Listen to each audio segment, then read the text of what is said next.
Good morning, everybody. Uneducated economist here. So the most popular video I have on this channel is talking about a wave of bankruptcies that will be coming. And I love the comment section of that video because there are so many people who are saying that they are still waiting for this wave of bankruptcies to be coming and that I am obviously wrong. I don't know why it is that you would be waiting for a wave of bankruptcies to be coming, but if you didn't take the warning, they're here. They're coming now. Take a look at places like China, with the corporations like Evergrande, who are the property developers there, who are going bankrupt and dragging down the rest of the economy with it. Take a look at Sri Lanka, who is going into default now because they can no longer make their payments on their bonds. Same thing with Russia, who is having issues with the sanctions and making their bond payments as well. These countries, these nations, these corporations that are all within them, these are all going into a sovereign debt, corporate debt crisis, and that is going to drag down the entire financial system. And it's not going to be like a little child's play game like the great financial crisis was with the United States and the mortgage-backed security toxic assets. This is going to be a major issue where it takes out entire nations and people lose everything that they have ever had. Entire generational wealth will be vanished in a single day. Shouldn't say a single day, but it's going to feel like a single day as quickly as it moves. Now, I have been saying it for quite some time. The Federal Reserve drove down these interest rates and it caused investors to move into ever-increasing amounts of risk. And that move is really what set everybody up.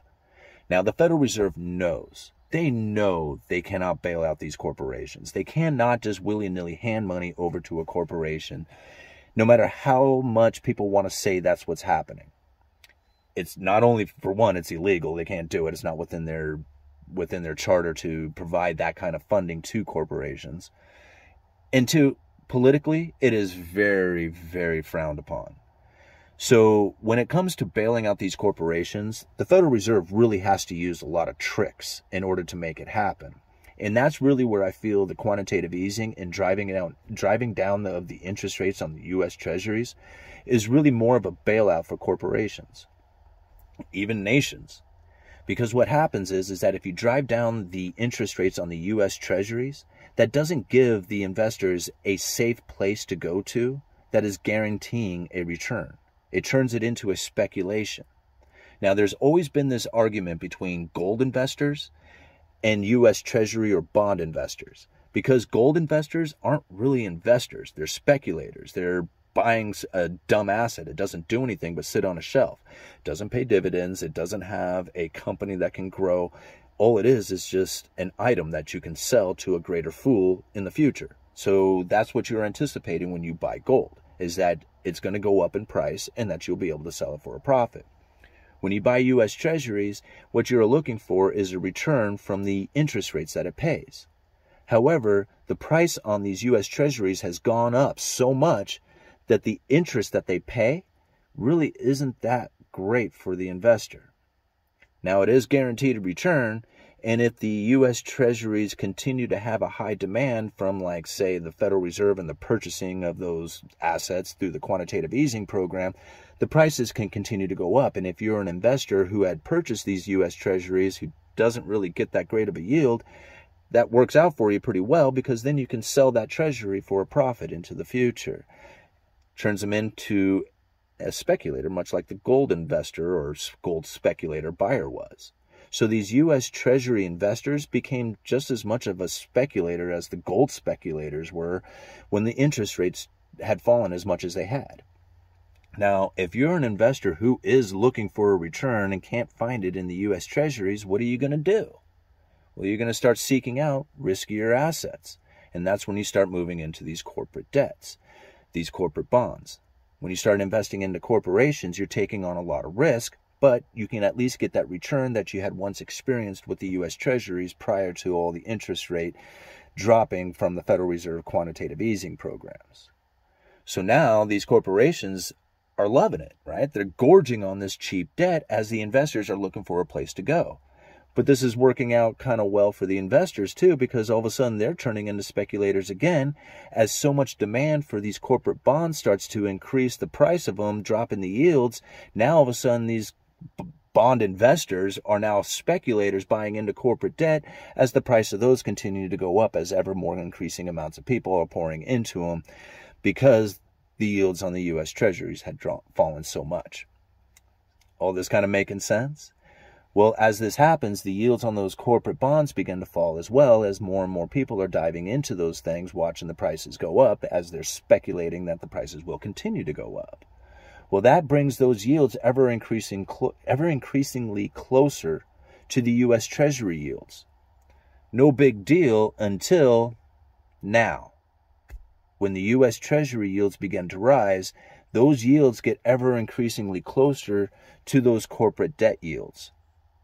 And now the investors who are owning the corporate debt are looking at it going, man, there's a lot of risk holding corporate debt when the U.S. Treasuries are so close to this corporate debt. Maybe we'll start pouring back into the U.S. Treasuries instead of having this corporate debt, which is risky, going into the U.S. Treasuries, which is a guaranteed safe return, right? I mean, guaranteed safe return by the printing press of the United States. And, how much guaranteed that it's going to pay is up to you. But for the most part, the U.S. Treasury is considered a safe and liquid asset. So if anything beyond the U.S. Treasury is risk, corporate debt is incredibly risky. So as the U.S. Treasury yields begin to rise because the Federal Reserve is backing away from the quantitative easing and actually moving into a quantitative tightening cycle, allowing the interest rates to rise on these U.S. Treasuries, it gets ever increasingly closer to the corporate debt. And now these investors don't want to invest in corporate debt anymore because they were speculators essentially and not investors. And now the corporate debt begins to rise in these corporations. They can't roll that old debt over into new debt. And what happens? Now they have issues. And if you want to see what that looks like, just take a look at Evergrande. We've been reporting on it for months now about what it looks like when the interest rates begin to rise and these corporations can no longer afford to roll that old debt over into new debt. What do? They start selling off assets. They start cutting production. They start doing the things that they need to do in order to make the payment, or at least to hold off a full-on bankruptcy. Now, what happened in China is going to be different from what happens here in the United States. But it's going to rhyme. It's going to look fairly similar, right? Every nation is not going to be the same position as the next nation is. Some nations have a lot of production, commodity, natural resources. Other nations weren't much more than a tourist attraction. So these two nations are not going to default in the same fashion that the rest of them are going to go into. And when you see corporate debts start to really rise on the yields, I mean, we're just starting to see what it looks like. You're going to start seeing these corporations start selling off their stock, right? All that stock buyback that they were doing, see, they were borrowing cheap money and buying back their stock. Well, now they're going to have to figure out a way to pay these bondholders, and they're going to start selling their assets. And part of that is probably going to be their stock holdings as well. So you can see the stock market going down along with the bond market. I mean, if the bond market and the stock market rose together for the last few years, then you can see them fall together as well.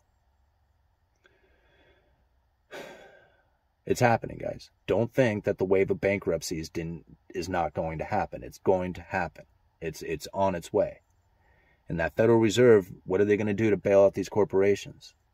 Like, it's easy if you can do the quantitative easing and drive the investors into it. It's easy if you can have a pandemic so you can set up a special purpose vehicle, fund that special purpose vehicle with hundreds of billions of dollars, and then put out the news media that you're going to be buying a bunch of corporate debt, and that drives investors into the corporate debt trying to front run the Federal Reserve. I mean, that's what happened during the pandemic. So quantitative easing, special purpose vehicles during the pandemic, what's the next thing they're going to do to try and bail out these corporations? There's not going to be a lot that they can do, short of going into massive quantitative easing again, and hopefully the investors will start going back into the corporate debt to try and find some sort of return on investment. But I don't think that's going to happen. I think what's going to happen is that we are going to start seeing a major wave of bankruptcies that are going to start taking out a lot of the jobs market, which is going to then start taking out a lot of the inflation that the Federal Reserve is somewhat concerned about. Uneducated economist, you guys let me know.